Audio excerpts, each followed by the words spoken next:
5 types of teams today on the Church Revitalization Podcast.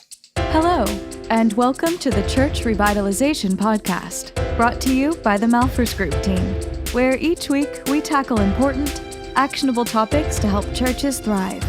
And now, here's your hosts, Scott Ball and AJ Matthew. Welcome to the Church Revitalization Podcast. My name is Scott Ball. I'm joined by my friend and co-host, AJ Matthew. Good day. All right, today we're talking about teamwork. And so cards on the table. Are you a kind of guy that likes books, AJ? Well, I know that you do. That depends on the book. That depends on the book. Yeah.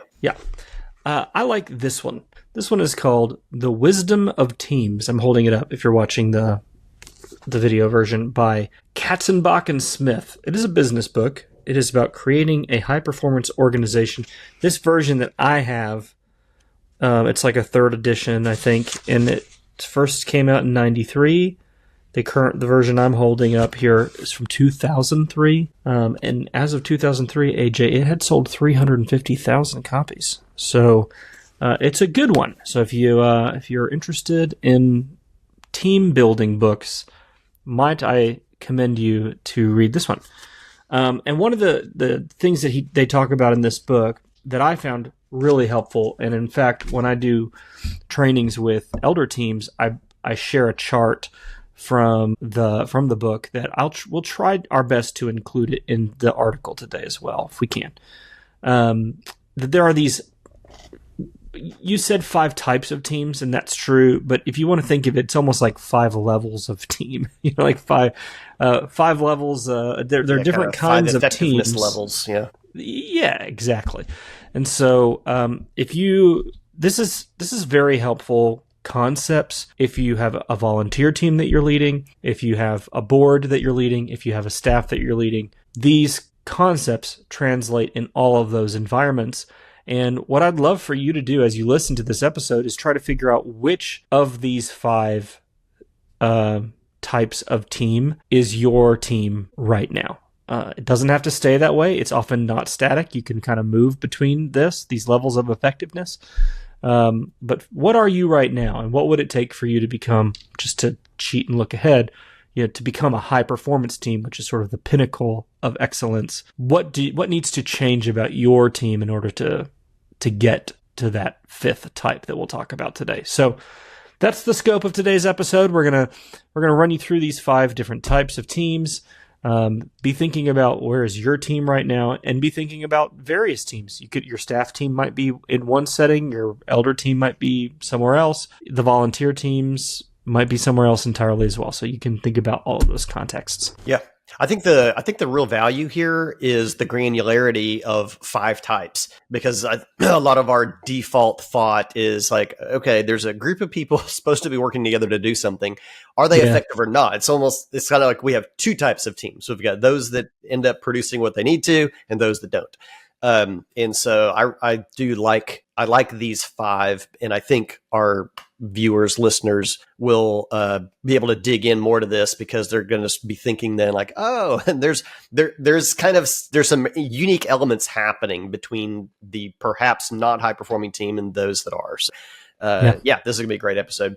Hey, before we dive into the first type of team, just want to briefly remind those of you listening and watching to go to healthychurchestoolkit.com and sign up. There are great resources in there to help you become a higher performing team. So there's elder training in there, there's leadership pipeline design training in there, and as well as a lot of resources in the resource library that are geared towards helping teams get better at being a healthy team. So go to healthychurchestoolkit.com, sign up for a 7-day free trial. Check out the resources in there, and it's a good supplement to what we're talking about today in the podcast. I'm going to like literally show the page of the book. So if you're watching on YouTube, you'll get the benefit of seeing this, but I'll describe it for those of you who are not watching on YouTube and you're listening in the car. So there are these 5 types of teams, and we'll talk through each of them. It starts with a working group, the working group, and that has a low to moderate effectiveness level.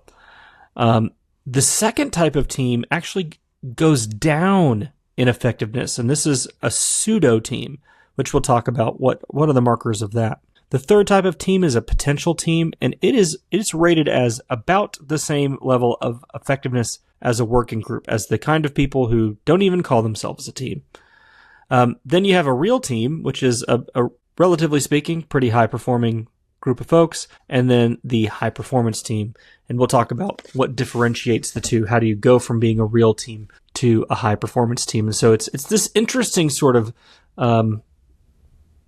chart that shows that when you move from a working group to a team, it is actually possible for you to be less effective than if you weren't to call yourself a team at all. So we're going to dive into those dynamics and how does that happen and why does that happen. So with that, do we want to maybe just hop into the first one there with the working group? First one. So I guess if you didn't have the benefit of seeing that, it's basically the letter J has kind of another curve at the top.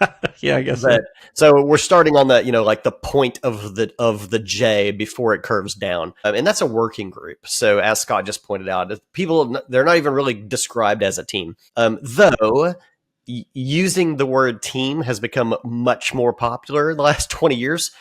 So they might actually, you might end up thinking about something in your church, like, what we call everybody a team, but they're not really. And it would be, this has become very popular actually. Like, we don't have committees. We have teams. Well, like, all right. We've been proponents of that language. Totally. Trying to promote really what we're describing today, better working relationships between the members and working towards common goals in a more organized fashion. And but to be fair, and to be self-critical a little bit, if the particular group of people you're talking about doesn't need to be a team, we maybe don't even need to call it a team.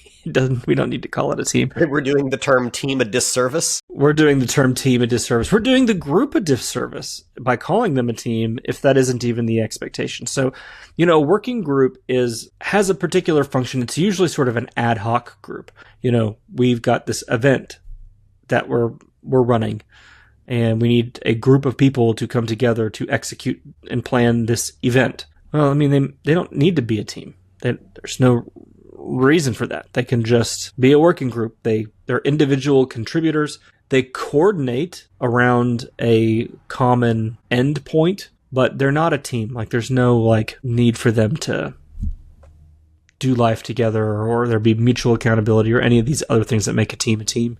They just need to be an individual contributor to the particular project. Yeah. So, but the thing about this is it might have potential. It might have potential to move beyond that, I suppose. It would depend on what their common tasks and goals are together, and what the longevity is going to be of working together. But yeah, I guess sometimes there might be a case in which we just need to call it a group where we work together. We're not necessarily a team. I mean, what we call an implementation team many times is more like a working group.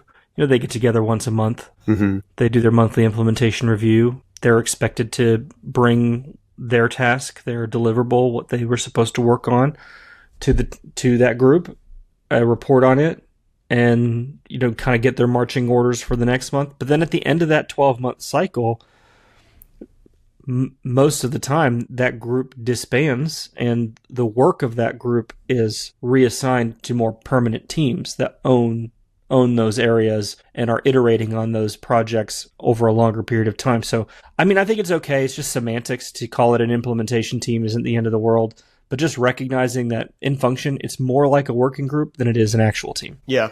And we do promote accountability in the implementation teams and the overall strategic leadership team in our context.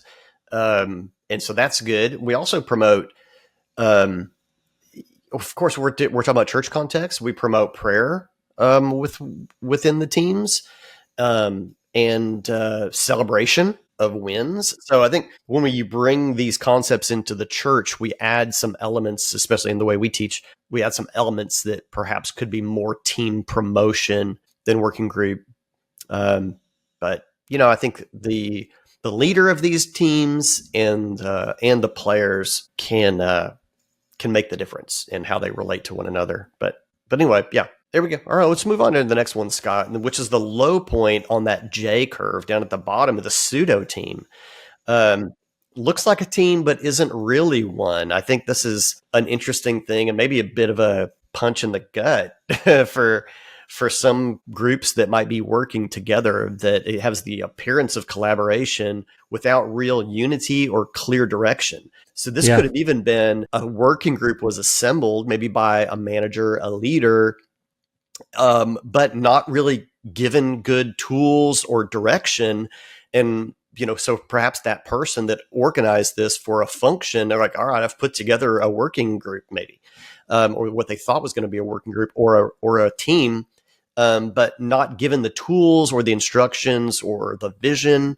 They might start working together, but they're at the low point of this description because they don't really have what they need to begin functioning together as a team. So, it could be the fault of, again, somebody that's not on the team but assembled it incorrectly or without, good foresight, or it could be, the results of the team leader or even the people together are like, what exactly are we doing here? Actually, I'm going to make a bold statement, and a maybe a gross generalization, and suggest that at least a plurality, if not an outright majority, of teams in churches are pseudo teams.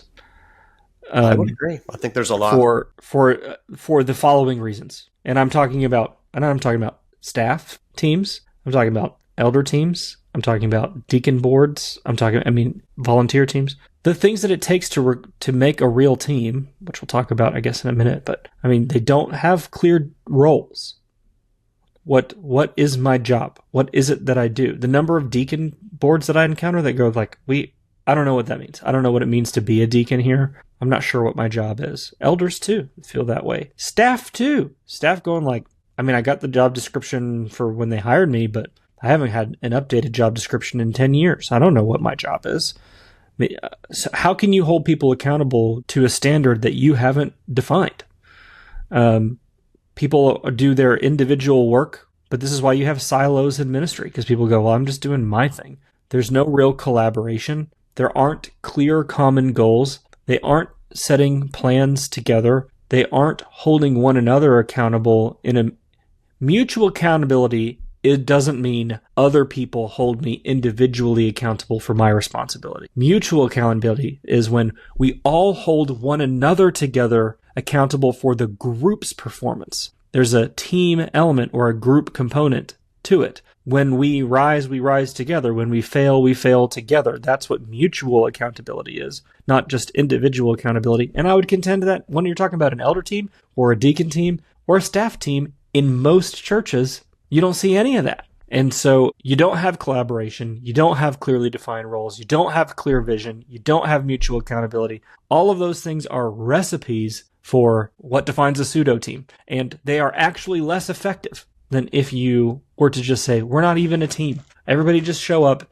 do your part, and leave, which is more like a working group. So I guess my contention, or maybe the heart behind why I even wanted to do this episode in the first place, AJ, is my heart breaks for the fact that it isn't just that, wow, we need to help most churches just get to that last level from the real team to the high performance team. It's that they're actually all the way down at the bottom of their effectiveness. There are degrees of greatness that they are missing out on because they're just so far away from all of the things that it takes to be successful. Yeah. And there's so many reasons for it. Just lack of mission, clarity in mission, lack of clarity in vision, lack of resources, lack of just basic direction, lack of accountability. There's so many things that cause it to be there. And we just see them over and over and over, where we go burned out volunteers. Yep. So yeah. Burned out staff. Yep. Who wants to become a deacon? I don't even know what that means. It breaks my heart. It's one of the things that motivates why I do, why I want to be part of this team at the Malphurs Group, is I really think we help teams turn around. So a pseudo team, I'm going to make the case, it's a generalization, and I don't want to offend anybody, but that the majority, or at least a plurality, of church teams are actually pseudo teams and not real teams. Yeah. I think that's something that needed to be said. The third team that we're talking about is a potential team. They could be growing into collaboration together. This is kind of a temporary state, and you're not going to permanently be a potential team. You're either going to move up into a real team, or you're going to fall back into one that we've already talked about. But a potential team, it's that upon launch. You don't become a potential team, 3 years into working together. This is something new, most likely, most scenarios. Something new has been launched, and it at least has been fed the elements that could allow it to become a real team, such as some of the deficiencies I just mentioned. It's been given perhaps the vision for the future.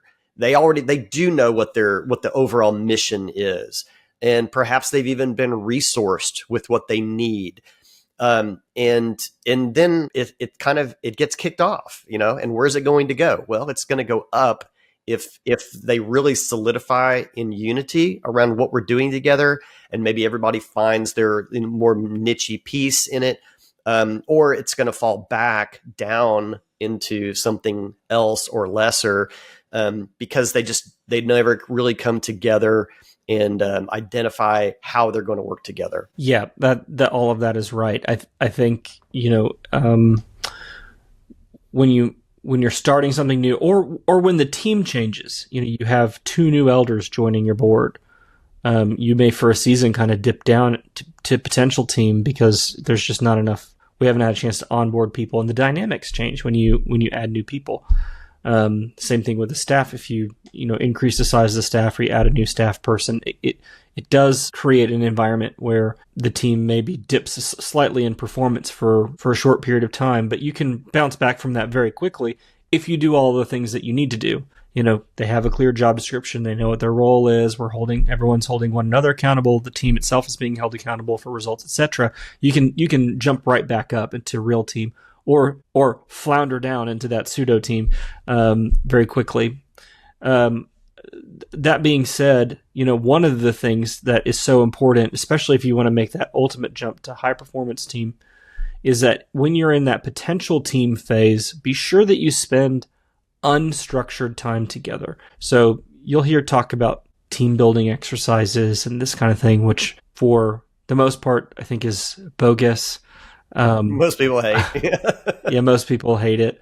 Maybe the most valuable thing about a team building exercise is the unity and the relational interaction that comes from people hating the team activity. The bonding that comes over resenting the fact that you're doing trust falls or whatever. But there is real value in unstructured time together. This is especially true when you're talking about an elder team or a staff team. That's why retreats are good. Don't always meet in the boardroom. Go get in a van and have to drive 2.5 hours down the road to Gatlinburg, and do your meeting in a cabin for a weekend. Or something like that, because you're creating these opportunities for these relationships to grow, where we start to build care for one another and understanding people's personalities, understanding their strengths. If we're going to hold one another accountable, we have to know one another in order to do that. So if your team never has unstructured time together, every time that you're interacting, it's around an agenda, then you are increasing the likelihood that you don't move from potential team to real team, that you fall down into that pseudo team state. Yeah. Yep, that's an important piece. All right, so let's move on up. We've launched a team. It has potential. It's got the kind of the seeds that it needs to grow, and we move up into our 4th team, and that's a real team. And I like the sub name for this: authentic unity in purpose.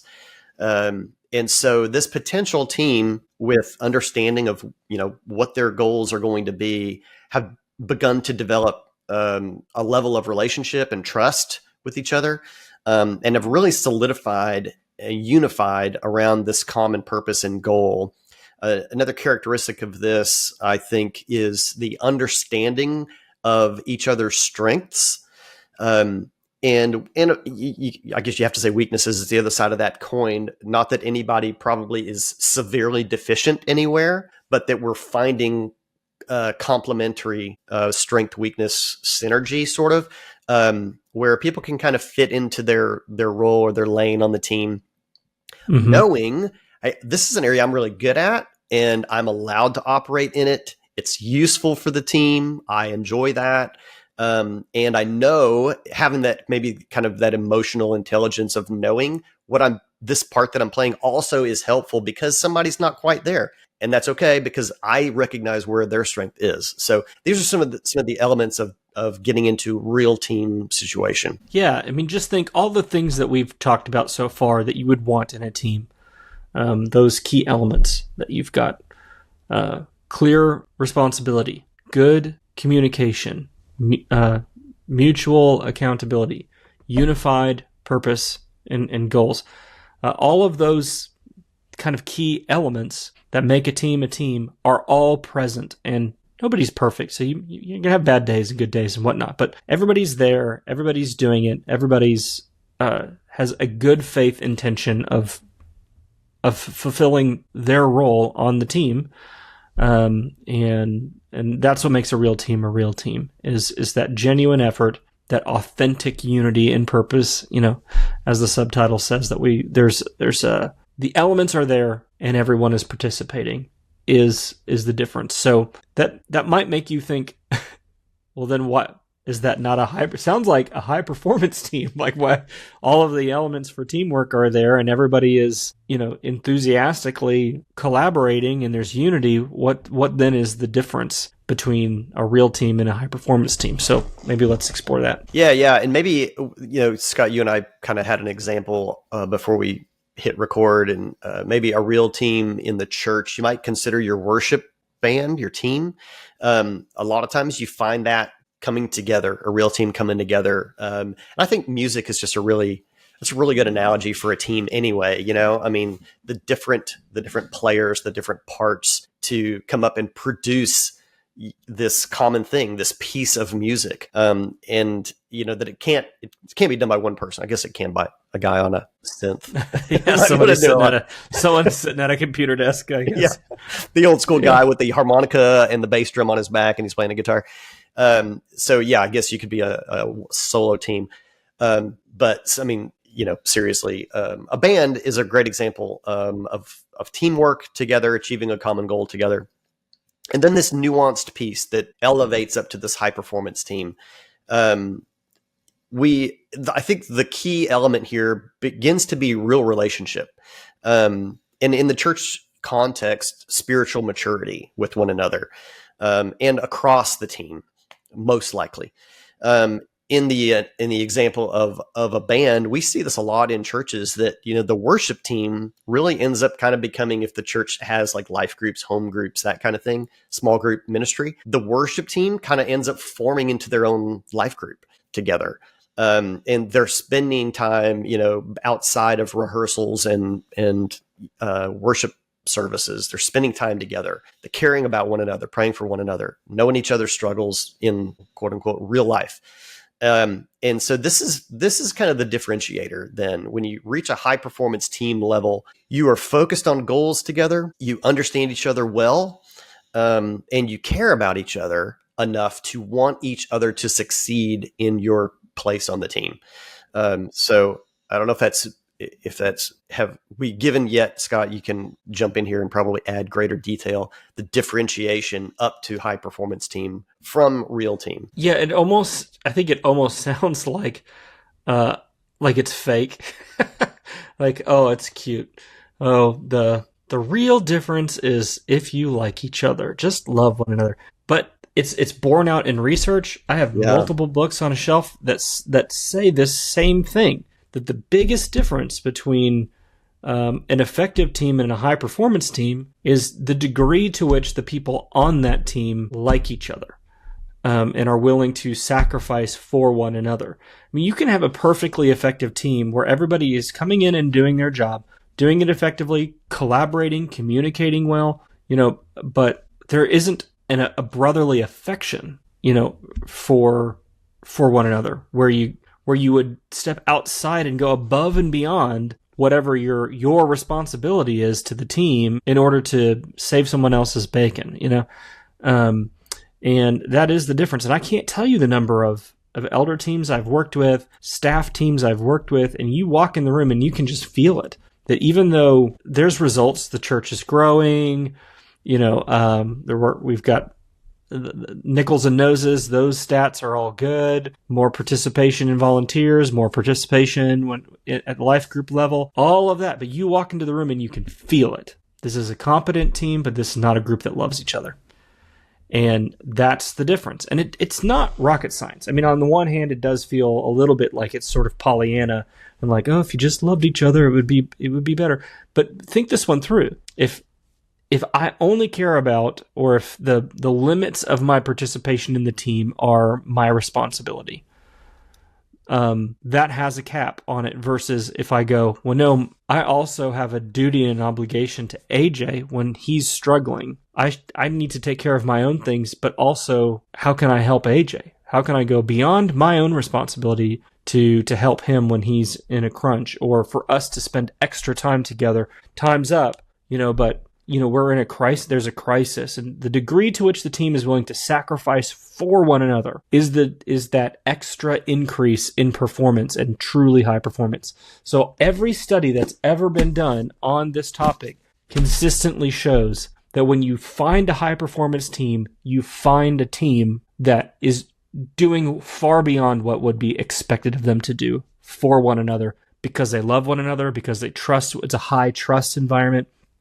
And there's genuine affection and care, which I think is maybe, it's, the Bible's not a business book, but Jesus talks about this incessantly, and you see it all throughout the New Testament. This call for that agape love, that brotherly love, that mutual affection. I guess philios is the brotherly love, but that sacrificial love for one another. The Lord talks about it so much, and the New Testament authors talk about it so much, because they saw how important it is to actually being able to build the kingdom. Real kingdom impact comes from not just doing your job, but truly caring for one another. Now, you had made a point before we hit record, AJ. I wanted you to chat about this for a second. You had asked, well, what if there is good camaraderie and brotherly affection? Are they automatically a high-performance team? And I think the answer to that is no, because you also have to have good communication and mutual accountability and clear lines of responsibility. You need all the other teamwork things too, but when you layer on top of that love for one another, that's the key difference. Sorry, you were going to say something. No, yeah. Well, no, I was just thinking more, about kind of like leadership lessons from Jesus. Sending out the 12 and the 72. We're at least in pairs. When people, you can be a solo operator, but there's actually it doesn't say when he sends out the 12 that he sent them out in pairs. Oh, does it not? Yeah, isn't that interesting? I have always assumed that, but it's not explicitly. Oh, yeah. Okay. Well, maybe that's a wrong assumption. It is in the 72, though. So one, I think it's a reasonable assumption. I'm not trying to. Maybe a reasonable assumption. Yeah. And of course, and there was practical reasons too. I mean, there's safety aspects. There's all kinds of reasons to not just go by yourself, but that was going to be an environment in which, there's a lot of walking. There's a lot, in between doing miracles in towns. There was a lot of relationship building likely. And so, I think there's something to that. And of course, Paul had people that he was doing ministry with. The whole upper room discourse, right? Yeah. Yeah. Where Jesus is like, hey, love one another. Sorry, I don't want to go down this rabbit trail, but I do think it's interesting that in the culture, no one disagrees that Christians should be defined by love. I'm not disagreeing with that at all. But what's interesting is all of these instructions about love in the New Testament are primarily aimed at love for one another inside the body. That's the instruction. Jesus' prayer is that they would love one another. I don't mean to say that Jesus doesn't want us to love outsiders. Of course he does. But his prayer is explicitly for the fact that they would love one another. And you see this all throughout the New Testament. It's love for one another that is then intended to be so contagious to the outside world, that they would see how much that Christians care for one another, that they would want to be a part of that. That's the essence of John 17. So at the end of chapter 17, is unity. I mean, he's using the word unity there, not necessarily love, but I think, yeah, this unified church has a visual reflection to the world outside, and that reflection is supposed to be Christ. Yeah, no, he says in that same discourse that he commands them to love one another, and that same whole prayer about unity flows from that same instruction that they would love one another. So, I guess the point I'm making is, I see a lot of teams in churches that don't really love one another. If I'm being honest, they certainly don't like each other. They might on some level love one another. They feel some duty, but it's not genuine affection. They've got the Christian obligated love. Yeah. I'm going to love you. Fake it till you make it. Yeah. There's some value to faking it till you make it. Sometimes there is. Yeah. When it comes to love, right? Like, I'm going to do the loving thing. Yeah. Whether I feel it or not. Well, it's intentionality. I mean, I suppose there's an element of maturity there. I know what I'm supposed to. I know I'm supposed to care for that person. I don't right now, but I really want to try. Yeah. I think that lots of times, now we're really digressing and we need to land this airplane. But a lot of times there's just a failure of curiosity about one another, which leads to why they don't like each other. Like, if you see someone that you don't like, you might just not be curious enough about them. That's a good point. Yeah. Like, tell me more about you. The more you get to know somebody, the odds of you liking them increase dramatically. You make all kinds of assumptions about what someone is like. Not every person has to be your favorite person. I'm not suggesting that. Even on a high performance team, you're not going to be equally close to everybody. That's fine. But if you don't like someone, that is a problem. Yeah. There's always that guy that is constantly telling you about himself, and you're like, I definitely don't like you now because you only tell me about yourself, and I know way too much. So, oh, are you talking about me again, AJ? All right. Well, I think you didn't deny that. Oh, come on. you didn't even courtesy laughed at that. Okay, let's move on. Yeah, well, there you go. I mean, we've got these 5 different types of teams that may be functioning in your church, and so yeah, I think this is worth examining. I think so. You know, whatever level of leadership you may be in your church, I think it would be a good exercise to consider these things. If you don't even have a list, like who are all of our teams even? That needs to be looked at. Yeah, so especially if you're leading a staff team, and it could be a mixture of maybe paid and volunteer people, maybe take some observation time in the next few weeks or month or so, and just consider this. This doesn't need to be something that you bring to staff meeting, next week. Like, I listen to this podcast. Let's talk about this. This might be one. Take a minute and observe the people that you're working with, the people that are working, underneath you or above you, and around you, and look at the dynamics of these, and then consider where do these maybe fit, and then begin to maybe pull together some others around you to have some plans on how can we improve the overall performance and love within our teams to move up that J curve into that high performance level. Yeah, really good. Really well said. Just we'll close by reminding you to check out the Healthy Churches Toolkit. There are resources in there that will give you excuses to have conversations that maybe need to be had.